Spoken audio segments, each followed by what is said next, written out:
Welcome to Urinetown. Not the place, of course, the musical.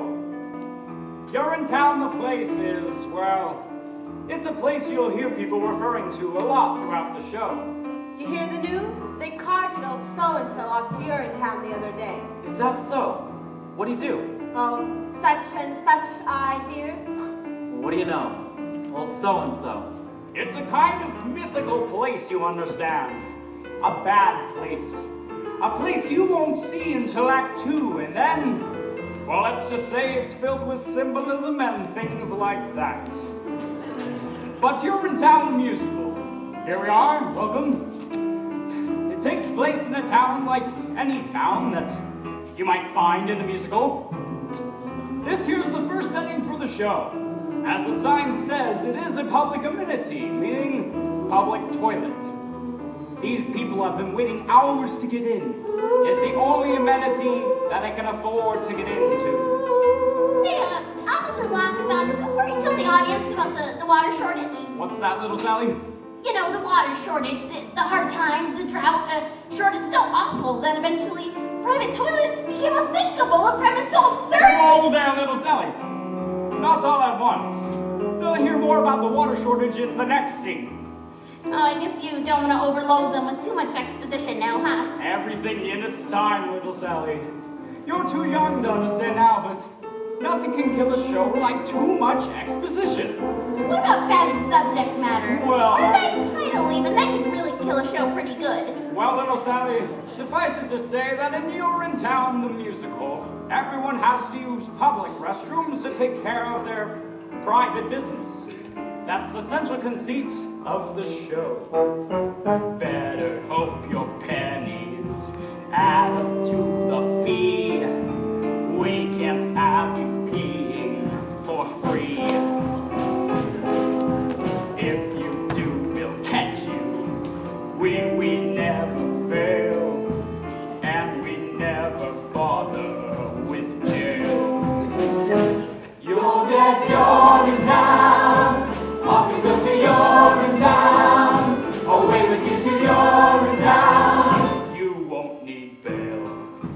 Later on you'll learn that these public restrooms are controlled by a private company. They keep admission high generally, so if you're down on your luck, you have to come to a place like this. One of the poorest, filthiest urinals in town. And you can't just go in the bushes either. There's laws against that too. That's right, little Sally. Harsh laws. That's why little Sally here is counting her pennies. Isn't that so, little Sally? Now, very close, Officer Lockstock. Only a few pennies away. Aren't we all, little Sally? Aren't we all? Excuse me, sir, but could you tell me the way to the private company that controls these public bathrooms?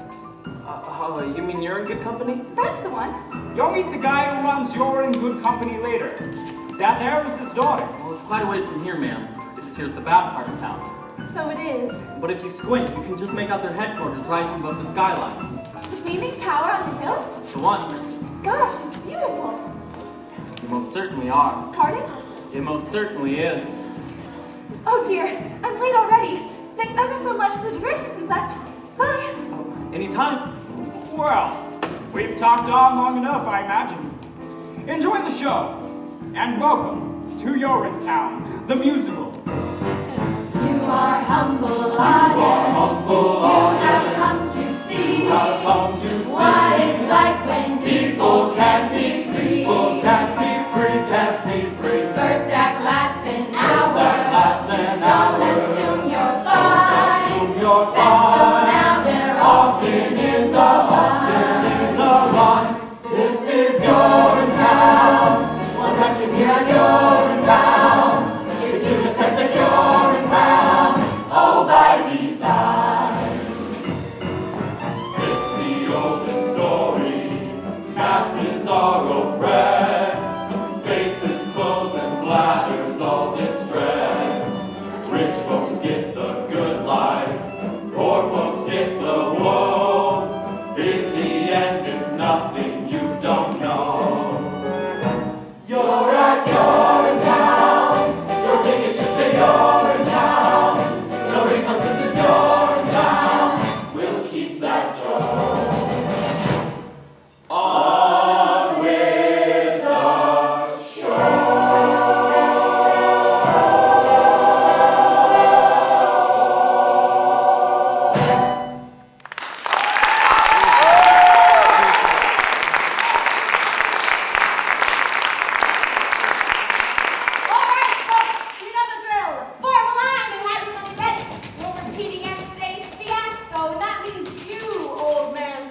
but I haven't got it. Then go get it. Come on, Penny, you know I'm good for it. That's what you said last week, and I still haven't seen Penny once, and it's Ms. Pennywise to you. Bobby, reason with the woman. I'm a little short this morning. No shorter than yesterday, unless I've grown.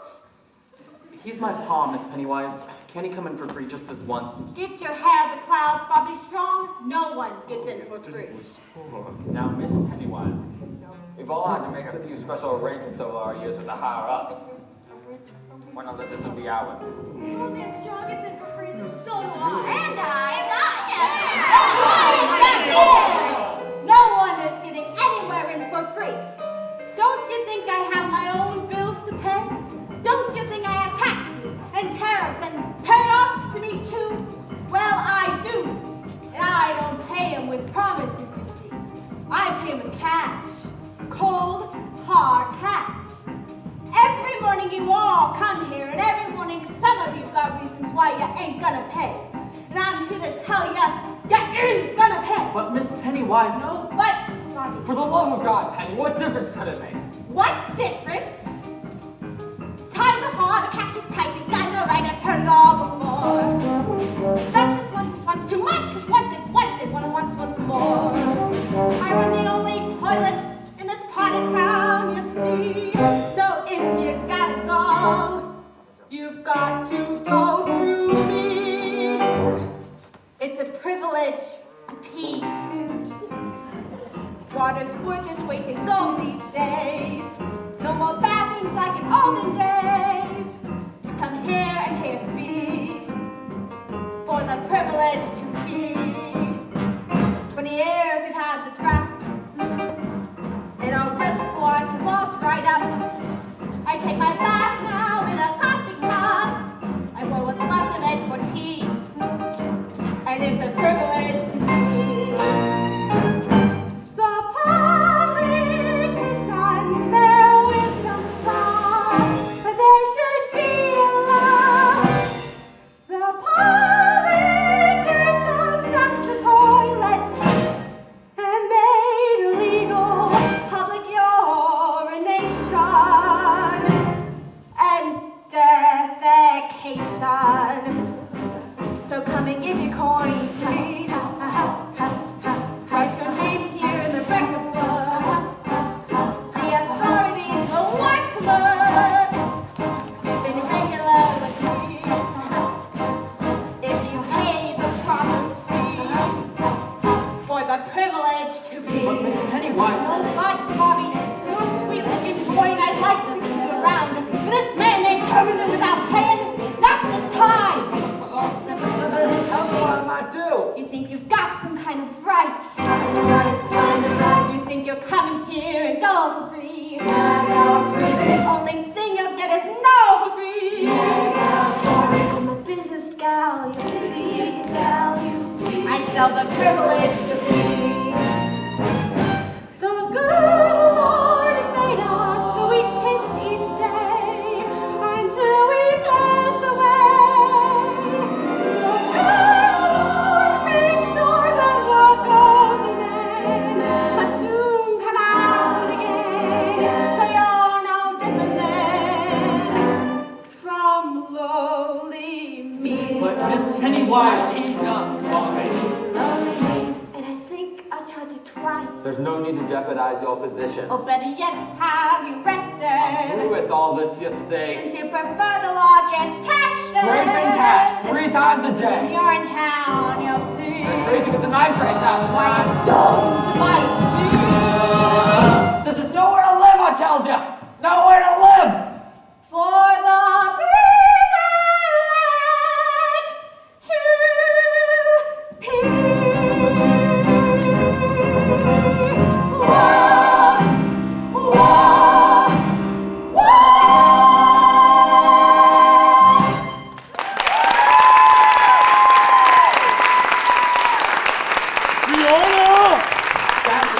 I'm through with you and your crazy beehives. I'm going when I want, Pa? where I want. Back in Pa? the day, we didn't have to pay. Pa, what are you doing? We can do whatever we want. Have you lost your mind? Oh, a whole lot more than that, Bobby.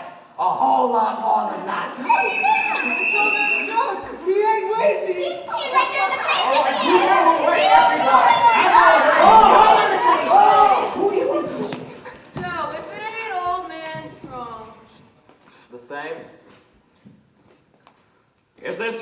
doing, Strong?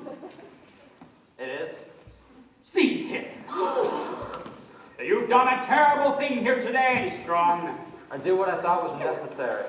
Grab him up, Bobby. Never thought I'd live to see the day. Breaking the Public Health Act is an exiling offense, Strong. Quite exiling. So what if it is? I feels better and that's all I cares about. Oh, Pa, always knew we'd get you in the end, Joseph. Strong. Take him away. But Bobby! Pa! Bobby! Remember me, Bobby! I will, Pa, I will! And tell your mother I love her! I will, Pa! Oh God, what have I done? Remember me, boys! Remember me! Remember, Bobby, what became of him. Remember. How he indulged a whim. Remember. How he made a mockery. He shunned the crockery off to the dockery. Don't be like him. Don't be like him. Don't be like him. All I'm Don't saying be like him. is keep your head out of the clouds. Don't be like him. All right, who's ready to pay? It's my last $2, but I'll pay. Me too. Me too. We'll all pay Miss Pennywise. Always and forever. Just so long as you keep letting us pay. Oh, Pa, what's to become of you? Back to work then, Bobby. The morning rush is on.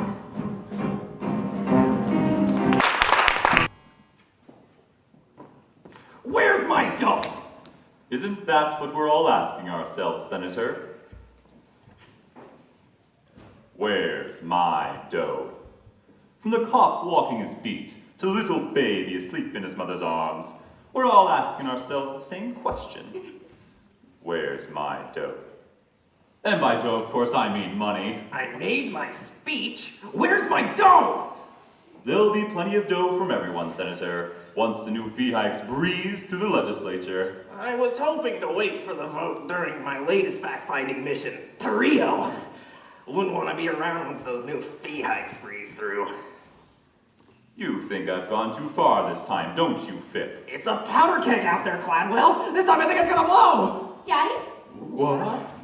Hope, dear. I thought you'd never get here. Sorry I'm late, Daddy. I left just as soon as my exams were finished. How's everything, dear? Fine, Daddy. Just fine. It's great to be done with school. Finally. See there, Miss McQueen? Beautiful, big-hearted, and now with a head filled with the best stuff money can buy. Well, sir, if the stuff in her head is as big as the stuff in her heart, I'm sure she'll be running this company in no time. That'll be all, Miss McQueen. Yes, of course, sir. Well, I'll be Hope Cladwell and all grown up, too. Hello, Senator. Come to join your father's little operation? It's just a fax copy position, of course. First day. Well, your father mentioned he'd be bringing on a new fax copy girl. He neglected, however, to mention how beautiful she'd be. You'd be.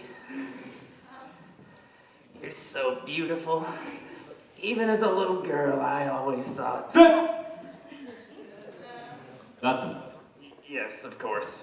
Well, we won't keep you, Senator. It's a big day. I'm sure you'll have your hands full on the floor of the legislature. What with the new fee hike vote and all. Oh, they'll be full, Cladwell, and by this time tomorrow, I fully expect them to be full of cash. They'll be full of cash, Senator. We'll all be full of cash, provided the vote comes through. And you don't need to worry about the vote as long as you come through with the cash. No worries there, Senator. Once the vote comes through, there'll be nothing else to come through but cash. And no need to worry about... I think we understand each other. Yes. Oh, well...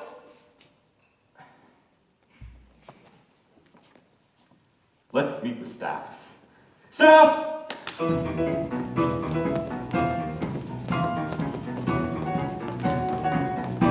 Staff, this here's my daughter and our newest fax and copy girl, Hope Cladwell. Hope Cladwell, the people of You're in Good Company, or UGC as it's known for short. Hello, everybody. Hello. Well, say a few words, Hope, dear. Well, it's a great company, and I hope to help you make it even greater. Absolutely right, Hope dear, absolutely right. For you see, ladies and gentlemen, 20 years ago, we came to the people of this community with a simple proposition. Look the other way while we ran this company the way we see fit, and we'll keep the pea off the street and the water in the ground. Hope here has come to join our little operation, to help us keep that promise. So promise me, you'll treat her like the Cladwell she is. For one day, she may be wearing the shoes you see me wearing here today. The shoes I wore when I made that promise those many years ago. I saw great skies for boating and coal. I saw great skies and made them rainbow. Now those skies aren't so bleak to behold. They're still gray, but they pay for your salaries tenfold. I took this town that formerly stank. I took this town and made it smell swank. I made Flushing meet Flushing Bank. I'm the man with the plan, and so who should you thank? Mr. Cava, we're so thankful for that bank full of dough. You're a Tory, a door, and it's nice that you go. Could we hope for much more? We really doubt it. You may be right there. Mr. Cava, you got riches, which is just what we need. We say hail to you, the Duke of the Ducats. I can bring in bucks by the buckets. You're the master, you're making money. Faster still, the bees making honey. You're Mr. Cladwell. Gosh, I never realized large, monopolizing corporations can be such a force for good in the world. Well, Hope dear, few do. All those coins that we take from the throng end up here where those coins all belong. Lots of coins make our company strong. Charging fees as we please is alright, it's not wrong. We're not greedy as some make us seem. We need funds for our big research team. Men in lab coats with test tubes that steam. But it shows no one knows, but it's still we can dream.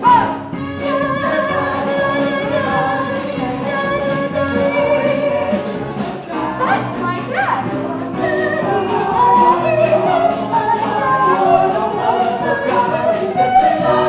You're making me blush now. Mr. Cladwell, you're so godly, omnipresent and broad. More continental yet unpretentious. Fancy free and so conscientious. Wise but trending up as a mountain. Goodness flows from you like a fountain. You're Mr.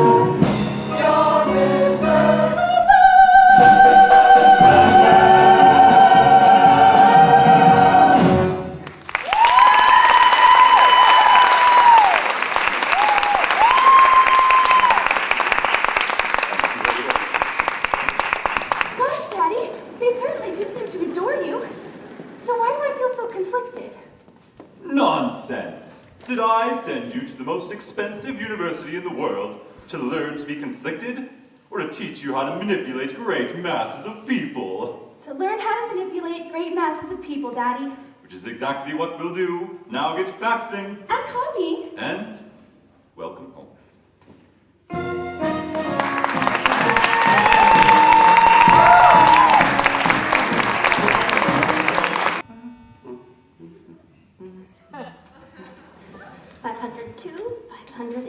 Well, hello there, little Sally.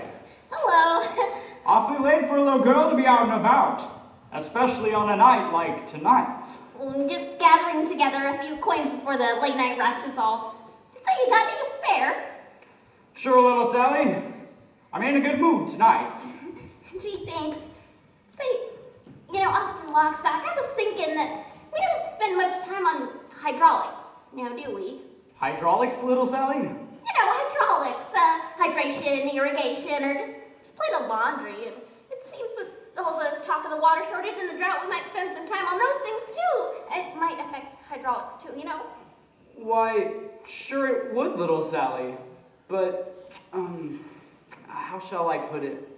Sometimes, in a musical, it's better to focus on one big thing rather than a lot of little things. The audience tends to be much happier that way, and it's easier to write. What big thing, huh? That's right, little Sally. Then why not hydraulics? Run along then, little Sally. Wouldn't want you to miss last call. Miss Pennywise won't hold the gate forever, you know? You're right. Thanks for the coin. Bye. Ugh, what a night. Everything cleaned up all right, Officer Barrow? Oh yeah, sure, same as always. But did you hear him scream though, Mr. Lockstock? Old man strong. All the way down to Urinetown. Yes, I heard him.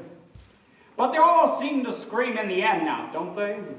As their long journey into exile comes to a close and the spires of Urinetown peak above the horizon. They do scream then, Officer Barrow. They most certainly do. I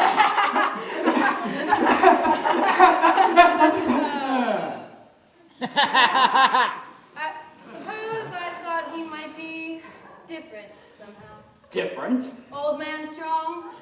He always seemed a bit stronger than the rest. I guess I just thought, I don't know, he might surprise us somehow. Well, if there's one thing I've learned in my many years enforcing the laws of the city, is that the journey down to Urinetown offers no surprises, not even from the very toughest among us. On that journey, expect only the expected. Well, it's a hard, cold, tumble-over journey, worthy of a gurney, a bumble down, a slapped face, smacked with a mace, certain to the base as a tumble down. It's a path that leads you only one place forward to retrace a rumble down. A hard, cold, tumble-over journey, to Urinetown. Julie Cassidy went to a field behind the tree, saw there was no one who could see her be. But me! And Jacob Rosenblum thought he was safe up in his room. Didn't know the jars he kept up there would all get a trip to Urinetown. There are those who may find him at this vicious. A bunch of brutes, but it's we who gather for the people. Lawful fruits, our task, bring a little order. What he loses, the book says, certainly a season. Now there goes Roger Roosevelt, kept a cup below his belt, cup ran over when he knelt, he smelt. We dealt. And Joseph Bowman strong, held his pee for much too long, hoped his sunlight bailed him out, his guess was good but also wrong. Well, years passed, all in the jungles, been on the bundle, nature's bowl, life of constant deprivations, and aggravation took its toll, but soon learn power of the truncheon, organize a function, king to Paul. So, if peace is what you're after, Urinetown's the rafter to hang it on.